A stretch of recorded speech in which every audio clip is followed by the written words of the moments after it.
on vient de terminer donc les 25 mailles qu'on a remontées sur l'aiguille. Voilà. On a la pelote sur la droite et le fil avec lequel qui nous a servi à monter les mailles sur la gauche. Comme on ne va pas en avoir besoin, on le coupe de cette manière-là. De la même manière que pour l'étape précédente où on a appris à tricoter des mailles à l'endroit, là on va tricoter des mailles à l'envers, c'est-à-dire qu'on va prendre les mailles de l'aiguille de gauche dans la main gauche et on va prendre une nouvelle aiguille et on va faire basculer les mailles de l'aiguille de gauche sur l'aiguille de droite. Alors, on va agrandir un petit peu cette maille. Pour les mailles à l'endroit, on piquait de devant vers l'arrière.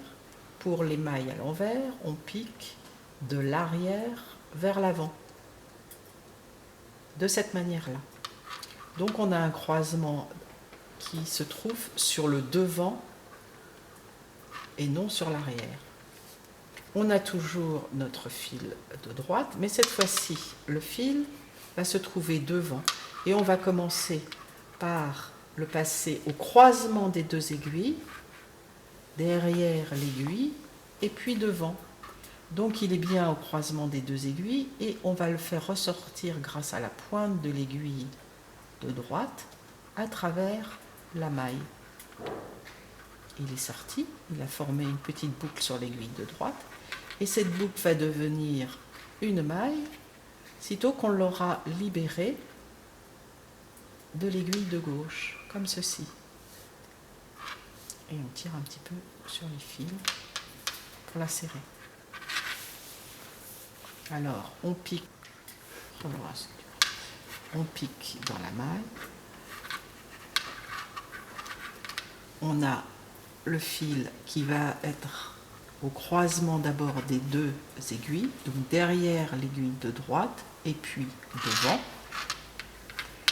Et on va le passer à travers la maille et puis libérer de manière à faire passer la maille sur l'aiguille de droite. Donc vous avez tricoté votre premier rang de mailles tout à l'envers. Au bout du rang, qu'est-ce que vous faites? Eh bien, vous passez l'aiguille avec les mailles dans la main gauche et vous prenez l'aiguille qui est vide dans la main droite. Et vous allez continuer à faire le deuxième rang en piquant dans les mailles de la même manière.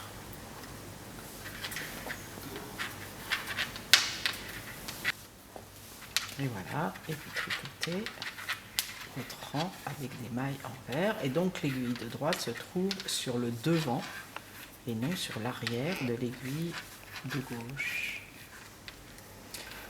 Le deuxième rang, évidemment, est beaucoup plus facile puisque vous avez déjà tricoté un premier rang. C'est le premier rang où les mailles sont le plus serrées et des fois difficiles à piquer. Donc il ne faut pas s'arrêter et se dire « je n'y arrive pas au premier rang ».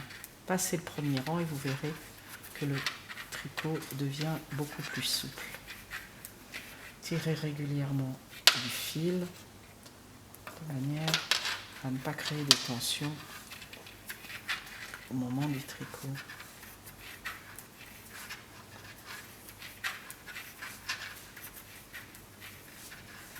Voilà. Et déjà, le deuxième rang vous fait